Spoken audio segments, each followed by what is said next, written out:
Palworld's been out for quite a few days now, and it's caused quite the stir online. And there's kind of two main parties. So there's the stir that is how many people have just frankly started playing the game and talking about it, and then the secondary is the people that are really just judging the game and mad about it.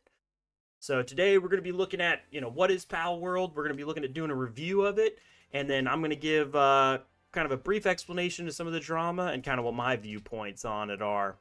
So Pal World, if you haven't downloaded it yet, it's a third-person style game, survival type game. You can compare it to, something like Minecraft or Valheim, which are both obviously very popular currently and in the past. And it just has some added elements. So not only is it a survival game, but you're gonna, enlist the help of some pal friends to help you survive that environment out there. So first thing I did was I went ahead and jumped into the game. I never played it single player. My wife's not a big gamer, but I immediately demanded that she just play this game with me because her and I are both big fans of a very different but involved potentially franchise. So I was like, trust me, you're going to want to play this experience. She's not a huge gamer. She's like, I don't know. Made her jump in there, and right off the bat started the co-op play. So as you can see, we got Pal World up here. We create a new world. Sure, we'll go Palpagos Islands. Off for now. Normal mode. All right, cool. That's what you can expect when you start the old game up. You hop right in here. The Johnny Rage, that's me nowadays. Boom. Presets. I'm not personally a girl, and I don't identify as one, so we'll go ahead and load up my dude. That guy kind of looks chachi, but he's good enough for now. When you're coming through here for your initial setup, decent enough customization options. Obviously, you got these presets, the girls, the boys, the whatever, body type 1, 2. You could still be a dude with a chick's body, dude with a dude's body, probably a chick with a dude's head. I don't know. You can either go with preset colors, or you can just do a total customizable. I want to be Mutant Hulk here today. And then this is like my favorite part. So when you're doing your character customization, you could just be this like absolute freak. We're trying to be an alien here, so ooh, that's pretty good if you're trying to be an alien. We need the biggest eyes. Oh, wow. Okay, alien presets already in there.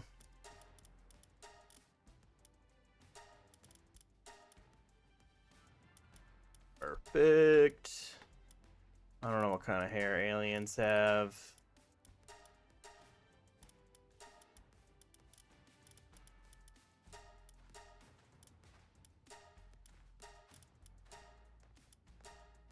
Oh, right there. Boom. Obviously, aliens look like that. Alright, so that's basically character setup right there. And then this will bring us right into kind of my review of the story. I'll be honest with you, I haven't beaten this game at this point in time. Oh my god, that freaking guy.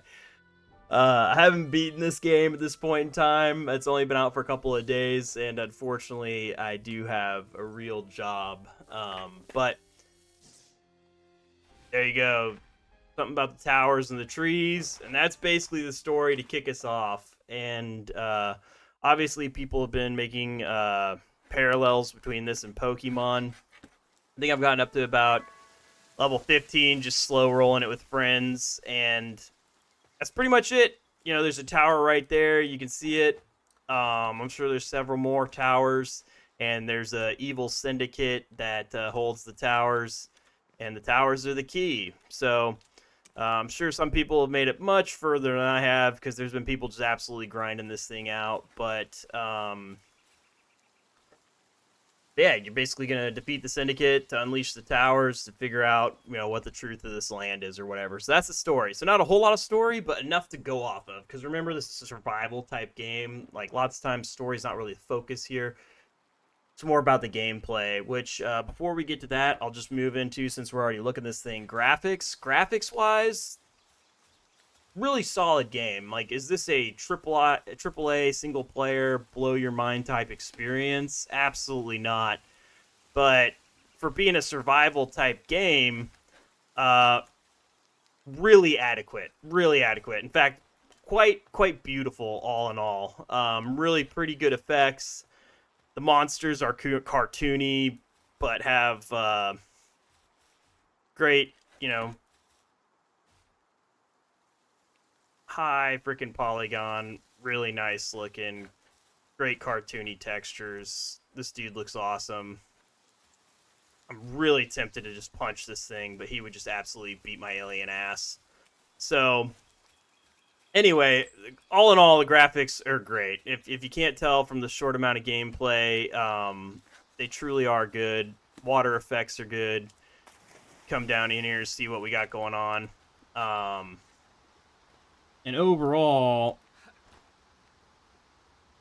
I don't think it's that intense to I don't think it's that intense to run. So if we turn my overlay on here, it's not going to tell me because I don't think I had it on prior to loading the game. There, it looks like we're frame locked to 120, but I got a pretty decent rig. This is 7900 XTX, so obviously not the 4090, but and I'm doing 1440p, but the system absolutely handles it no problem. But the graphics are what they are. They look great. I don't see anybody having a serious problem or being like, that's a complaint or any reason not to play the game. They're absolutely great for what the game is. So once we get into actual gameplay, this is where this thing shines. So keep in mind that this is an early access game. And what that means, obviously, it's not complete yet. The developer is putting it out there for you to show interest and go ahead and purchase the game in order to have, support them in the development, provide them with some cash flow, and allow them to continue on with the project. And obviously, when it's done, you'll already have access to the product and you'll get access to the final product. And it's usually a nice little benefit because generally speaking, during the early access, the price is a little bit cheaper for you. So you can pick up the game kind of at a discount, being like an early adopter. And this game has proven to be interesting enough. I mean, I think like 5 million people bought the early access in the first weekend, and they're up to like 8 million now, and that's just purchases, I believe. And then there's another like 1 point something, like 1 to 2 million people that are doing this through the Xbox Pass. So needless to say, there are just an absolute ton of people loading this game up for good reason, in my opinion.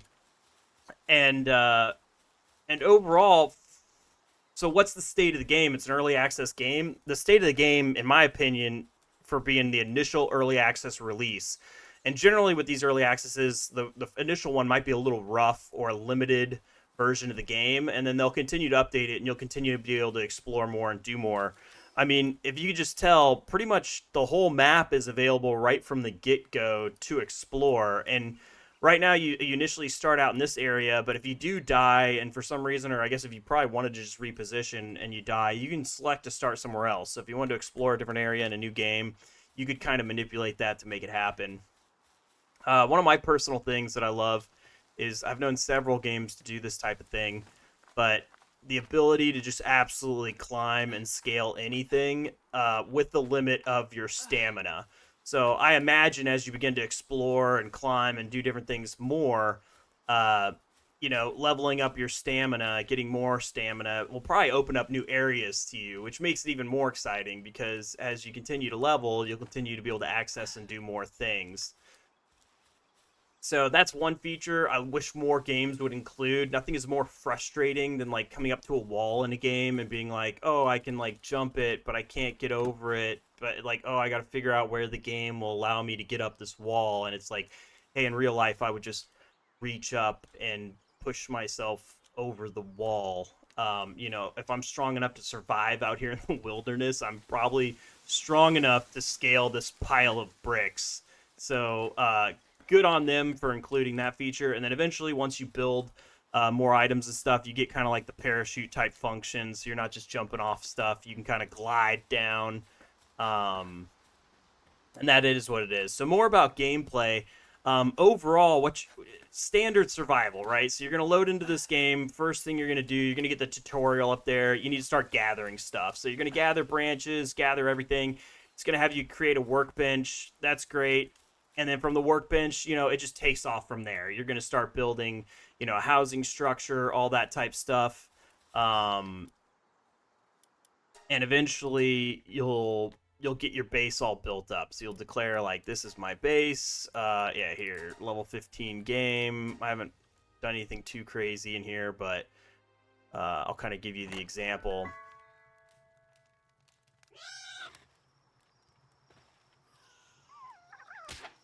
So here we are, and actually I just had this absolute idiot of a friend try to fight the level 35 mammoth, and he like decimated my house. But as you can see, I built a very impressive multi-story tiered fort that I thought was impenetrable, and a level 35 mammoth while we were level 15 absolutely proved us wrong. But regardless, I'll take it back to the lowest common denominator, right? Because this is just meant to be a real fun, easy to load up and play game. So like what I consider the lowest common denominator is I do play with my wife, and she's not a huge gamer, but the first night we loaded this up, we played like all night, and it's very hard to get her hooked. All right, so needless to say, this game has a good hook, and I think the number one thing that does that, and she said it herself, is the absolute pacing of this game. So you never feel like, ah, man, I'm just like constantly grinding or chopping trees, or like one day I'll have a fort that can maintain itself, or like, oh man, it's just so hard to figure out what to do next, or oh man, I really want to go exploring, but I'm too busy, just chopping down trees and crushing rocks. When you get into this game, it's immediately got the tutorial. It kind of walks you through what you need to be looking at, what you need to load up, what you need to build next. And then relatively quickly, you get a pretty sustainable fort. And this is where the pals come in to the picture, because with you, you're going to have an actual pal that travels along with you. So, like, that's my little Spark guy or whatever, Spark it or whatever. So, as you can see, I popped him out, and he immediately got to work. So, he's building me pal spheres to start, allowing me to catch more of these pals. And if we're here in base, my guy's going to automatically just get to work on whatever taskers I have for him. So when he's done there, hopefully he makes me some freaking arrows, because I constantly need more arrows. But then as you can see, all these guys, it's nighttime, so they're all sitting around. But all these other guys are pals that I've assigned to my base. And within no time, you'll be able to get enough of a base put together that, they're farming your lumber. Like, I got, 144 wood sitting there. Looks like somebody just picked up stone, so no stone there. I've got a little garden over here. They're building their own food source, berries. They'll water it, pick it, seed it, all that stuff. They'll drop it off in the food basket so all the animals can eat it. And that's really managed through just who you have in your base.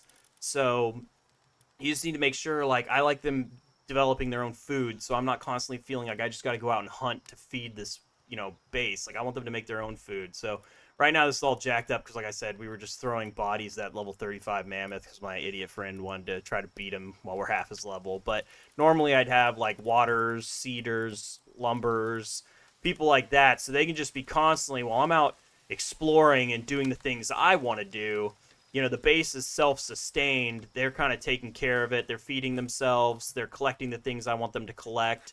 And then when I put work orders and stuff in, they're kind of building it for me. So I'm not really tied to this thing or just spending all day. Now, I do spend quite a bit of time here because I have fun here. And that's where the pacing is great, is I come into the base, I have a couple of goals. Like, hey, I really want to push into the next base level, so I need to build a couple of things.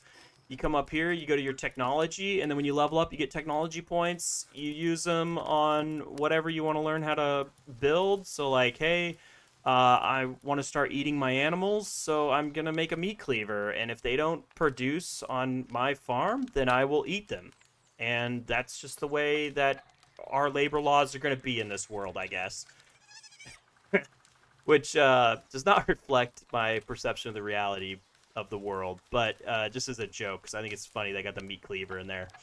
But regardless, I come in here, I have a couple goals for my base, I do whatever I want to do, and then relatively quickly, I feel satisfied where I could just go out and begin to, do the things I want to do. I want to go collect more pals. That helps me level up. I want to go do some dungeons. I want to go, try to beat the next boss. As you can see on this game save, I haven't even beat the first Syndicate Tower boss. We were about to do that, and then we just got caught on wild tangents, which is also another pro of this game. Is a lot of games I often find I'm not that compelled to actually play or explore them, so I'm just like, I just want to do the next task. I just want to kind of beat the, like, it almost feels like a job, right? Like, I just want to beat this game. Like, if you're in the early stages of playing a game and you're like, I just want to get to the next part to beat this game, like, that's a terrible signal. Like, I almost have no interest in really tackling, because the story doesn't matter in this game. So we spent quite enough time. I'm confident we could just roll in there and beat that boss up, but we just got caught having fun doing wild tangents. And I love co-op games, and there's very few quality co-op games out there.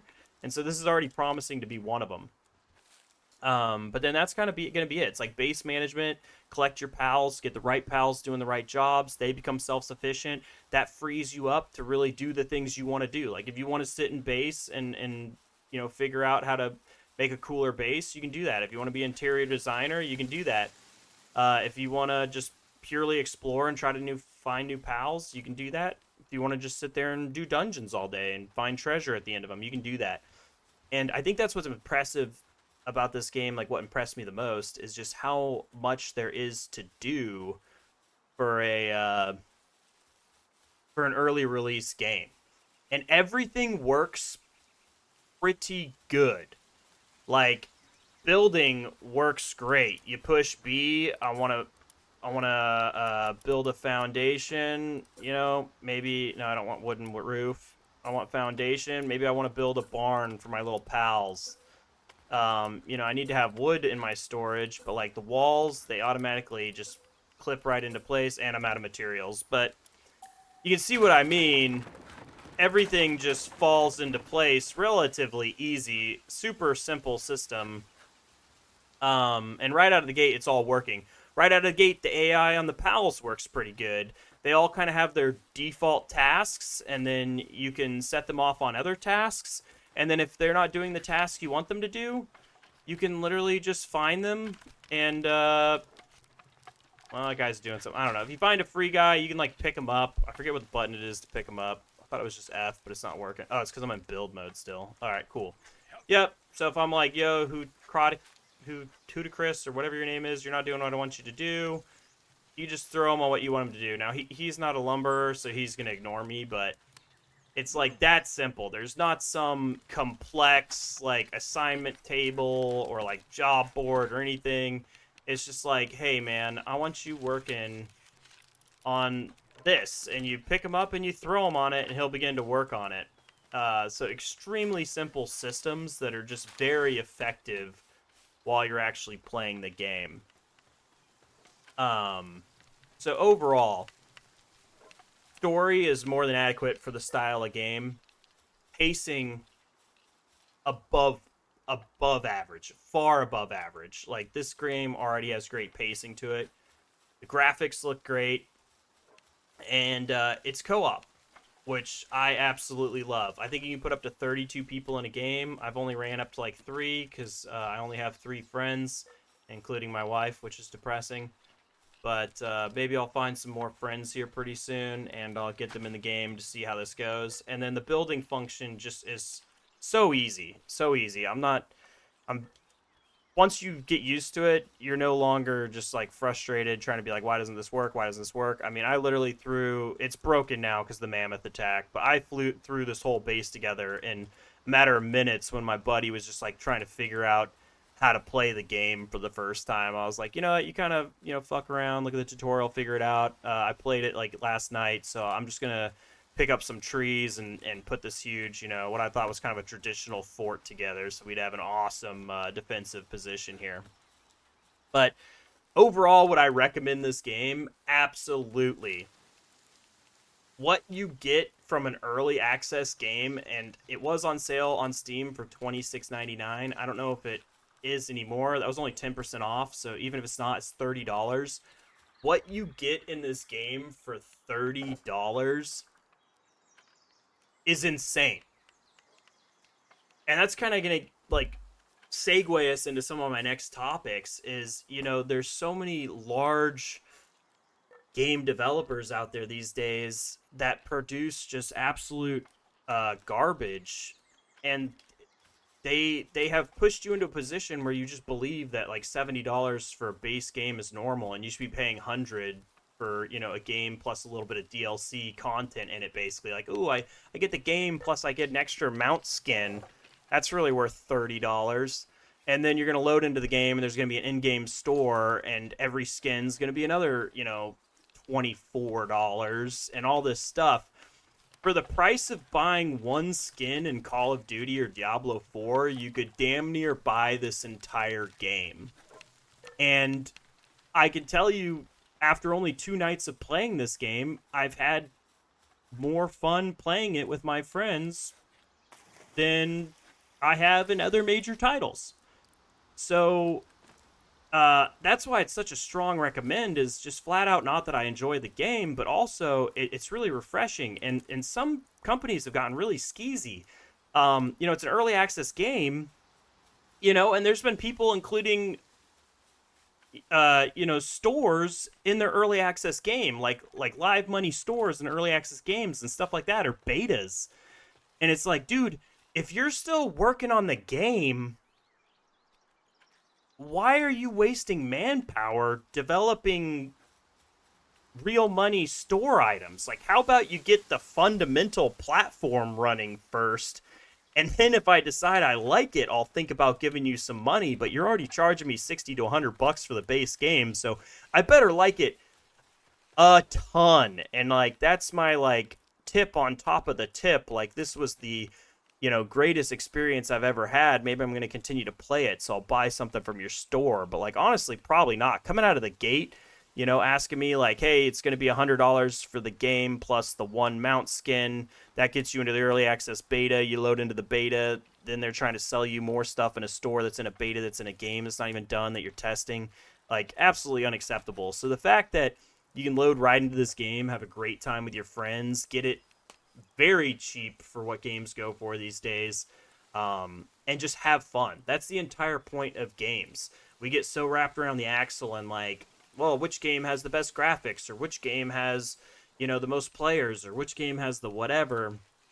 Do you have fun playing that game? Because in case you forgot, that's why you play the games. Yes or no? And then how much was that worth to you, and was the price lower or higher? For the amount of fun, I've had more fun in this game in 2 days than I have in a lot of games that cost $70 to $100, and I paid $27 for it. So that's where I'm coming from, and it's a highly recommend. Um, and that's kind of where I'm gonna stop my review portion. So the next portion is, so what's the drama about?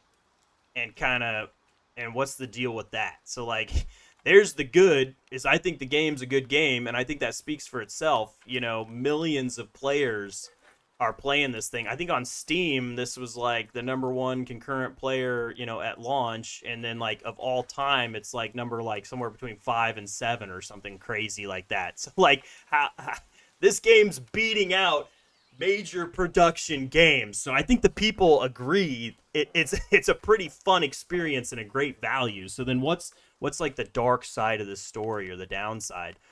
The downside is obviously, it's all, people think, a little too much of a copy. So it's a survival type game. You can't claim ownership over a type of game. So nobody's complaining like, oh, this is a survival game just like every other survival game.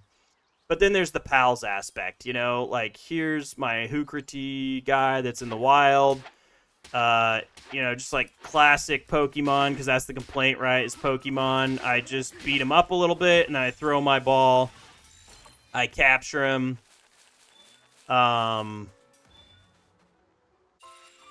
Everybody out of my base came to support me because we're all bros. But yeah, and I capture him in the ball, and then he's now my pal. Well, people think the pal's too close to Pokemon, and I'm not an idiot. You know, does that sheep look familiar? Uh, does I was trying to find my Sparkit or whatever, That's not a Pikachu, that's a Sparkit. Yeah. Yeah. You see where this is going, and this is already well documented. I think, like, Twitter is, like, the pioneer of witch hunts. They're, like, absolutely unacceptable. Fry these people. And here's my thing. If you are trying to copy other people to just do a cash grab and you just make a terrible product that's just blatant copying, then that's bad. That's bad. Like, you're trying to use someone else's brand that they've built to cash grab and not even offer anything. That's bad. And I'll preface this with saying I'm not a lawyer. I don't know much about the law at all, besides for the basics. Don't steal and don't assault people, and basically mind my own fucking business, and I'll be all right. But from, like, my ethics point of view, that's where I would be like, if this was the day before or whatever, where they were just like, we're gonna advertise Pokemon, and then we're not even gonna have a playable game, but we're gonna take off with that money that we literally got only because people were hoping for Pokemon and didn't get it, and then we're gonna skip town. Obviously, that would be terrible.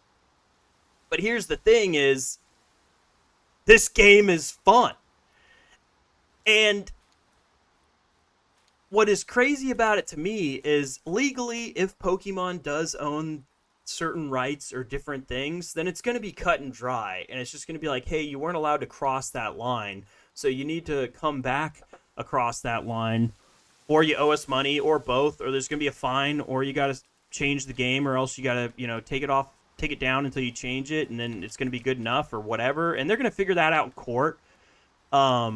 And nobody on the internet that's bitching about this shit, hardly, like, these aren't a bunch of lawyers that want to take a public forum about debating this. Like, no, they want to do that privately where they're paid, because that's their job and they want to get paid for it. So these are all armchair quarterbackers that are going nuts about this. But if you ask me from, like, an ethical perspective, like, sure, did they use the likeness in a lot of stuff? Yeah. And do I think that's, like, kind of shady? Like, yeah, you could have changed them up a little bit more. But the real thing is, all of these are animals emulating life. So that's the other side of the story, is, like, it's not like making a cartoon turtle was a new idea in the first place. But obviously, I'm kind of playing both sides of the story or explaining them. But there's clearly, some very much likeness. But what I think is funny about it is the game is great, and people are clearly loving it because everyone's downloading it and having fun. And even more of an indicator is everyone's talking about it. If it wasn't good, nobody was talking about it, nobody would care. It would just get shut down like the day before, whatever it was called, and it would be like, ah, haha, another meme scam. I can't believe people keep falling for this, and that'd be the end of it. But the fact that it's so good and it's already making insane amounts of money in such short a time is why it matters. And listen, I was born in the late 80s, and Pokemon Red and Blue came out when I was in elementary school, and I have been a Pokemon fan forever. But I went ahead for you, and I just looked it up, and it's like, how many Pokemon games have there been? Red and Blue came out, I think, in 96. Red, blue, green, yellow, gold, silver, crystal, ruby, sapphire, emerald, leaf green, fire red, diamond, pearl, platinum, heart gold, soul silver, black, black 2, white 2, X, Y, omega ruby, sun, moon, ultra moon, let's go Pikachu, let's go Eevee, Pokemon Sword, Pokemon Shield, Isle of Armor DLC. And then look at how many of these are remakes or enhanced versions. 1996 to now, they've had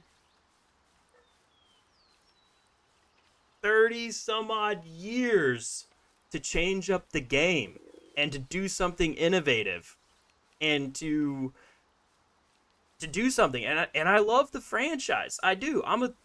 36-year-old man, and I'm not afraid to say it. I love Pokemon. But do I play every Pokemon game? Absolutely not. You want to know why? Because they're all exactly the same. I played Red and Blue back in the day when I was like, 8 years old or whatever. And then I played a couple of more throughout the years. And then when they remade the original on the Switch, I was really excited about that, to be able to replay the original experience, or the original 150 or whatever, because those are the only ones I care about. Let's be honest. I don't give a crap about all these other regions or whatever. So I was super excited to play the remake, and then I played a couple more. I played Sword. I thought it was good, but I was like, it's the exact same game. It's the exact same game. Like, don't kid yourself.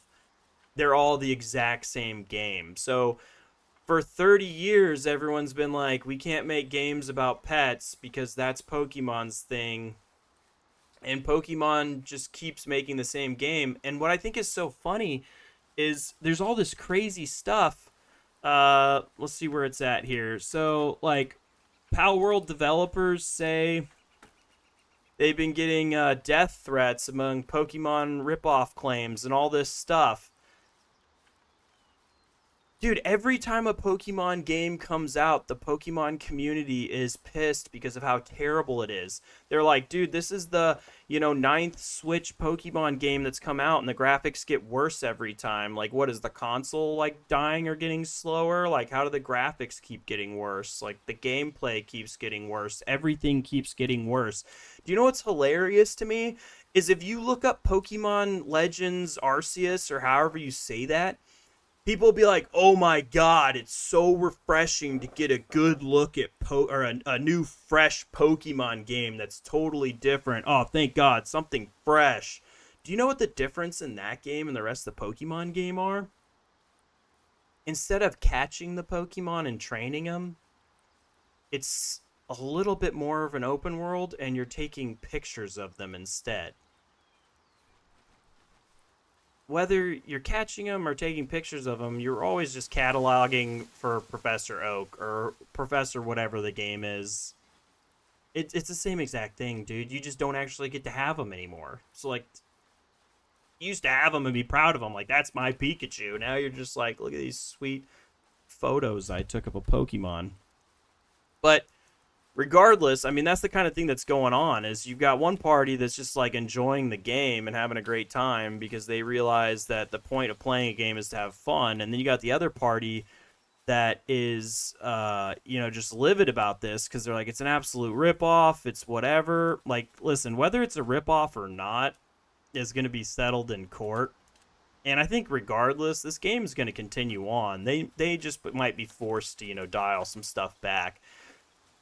But that's what really blows my mind. Like, as a Pokemon fan myself, there's been 36, like, mainstream games. These aren't counting all the other, like, side ones, which they are a little different, like, I loved back on the N64, the Arena one or whatever, where you just did the battling only. Like, that was fun. And there's, obviously, Pokemon Go on your cell phone or whatever, but they had 30 years and 36 games to try to, like, break the mold or do something new. And every time a game comes out, the Pokemon community is pissed at Pokemon. But God forbid anyone else come in on that market. Because now there's competition. This game's out, and it's like, so what are you going to do, Pokemon? And like, let's be honest, there's nothing revolutionary about Palworld. It's Minecraft with Fortnite graphics with a Pokemon aspect to it. I mean, literally, it's just a mutation of, like, I mean, dude, the guys are geniuses. Like, they came into the boardroom and they're like, all right, listen, what are the most popular games out there? And somebody was like, well, Minecraft's been big, Fortnite's been big, and Pokemon's been a franchise for 30 years. And the guy was just like, you know what, build me a Minecraft game with Fortnite graphics, and there better be some goddamn Pokemon in this fucking thing. And guess what, here it is. Is it a shocker? the only shocker is that they pulled off the execution pretty well, because by all rights this should be a terrible game because someone's just trying to cheese out by reading the leaderboards and doing a ripoff, but then somehow they brought it together to actually be entertaining, and that's what's really impressive.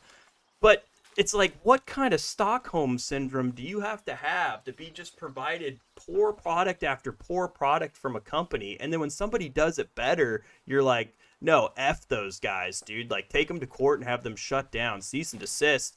I want to consume more garbage. I want to pay $69.99 for freaking more vanilla-ass Pokemon games that are exactly the same as the game before. And this gets back down to the same argument with everything. Like, if you're a Pokemon fan, you should be pretty happy about this game because hopefully it wakes Pokemon... Like, listen, dude, Pokemon's not going away, all right? Like, it's not like... People are going to be like, now we only celebrate pals, because nobody's attached to pals. They're entertained by the gameplay. Like, I don't give a crap about this market. That, you know what I mean? People, like, Pikachu is a name brand household item at this point. So, like, Pokemon's not going away. Don't panic about that. But this introduces competition, you know? There's, like, and that's in all markets. Like, if you're a computer gamer, I'm playing with an AMD card. The whole world plays with NVIDIA cards. But you know what? If you're an NVIDIA guy, you shouldn't be mad that AMD exists. You know why? Because if it wasn't for the 7900 XTX being $1,000, NVIDIA would just charge you $3,000 for a 4090 and $2,000 for a 4080. And that would just be the world you lived in. And you could be the greatest fanboy ever, and you'd spend $10,000 on every computer because they could. And they'd be like, and if you don't want to pay it, AI people will. So it doesn't matter. So, like, that's my whole point. Is like, competition is good because hopefully this is going to wake the industry, or not the industry, just Nintendo up. And what was so funny about it was, these threats and everything came out like immediately. And then finally reported on by IGN here. The Pokemon Company makes an official statement on Palworld. We intend to investigate. I think this came out a day ago. So, obviously the game came out, probably almost close to a week ago now. I think like 4 or 5 days. I don't know. Fans instantly livid. Pokemon Company, I mean, I don't even think they were tracking. Like, this was supposed to be such a small meme game. Then all of a sudden it starts blowing up, and now they're like, I guess I'll investigate. The fans are more mad, it seems like, than the company is. And it's like that Stockholm syndrome, because it's not like they're in love with their own franchise. Like, they're frustrated at their own franchise. And then when competition comes into the market, they're like, burn it. Burn it, burn it, burn it. So, ultimately, I think it's a great game. It's an early access. Are there no glitches in the game? No, there's definitely glitches in the game. But overall, I've had less glitches than I've had on quite a few full releases that have came out lately. So would I recommend the game? I'd absolutely recommend the game, especially at $30. It's worth having a try if you like any of the above. If you like survival games, Pokemon games, co-op games, you're not going to regret at least trying it out. And then, as far as the drama goes, it's going to get settled in court. But I wouldn't pass up on having a good time just because you want armchair quarterback ethics or whatever. I would just log in and have a good time. And that would be the end of it. But that's just my opinion and my 2 cents. So... anyway, that was a whole day in Palworld. It was dark, light, dark. So it's time for my pal to go to bed, but the mammoth blew my bed up, so I guess I can't. But hopefully you enjoyed. If not, I'll continue doing it anyway. I'm going to start pushing out more hardware and some software reviews. So have a good one.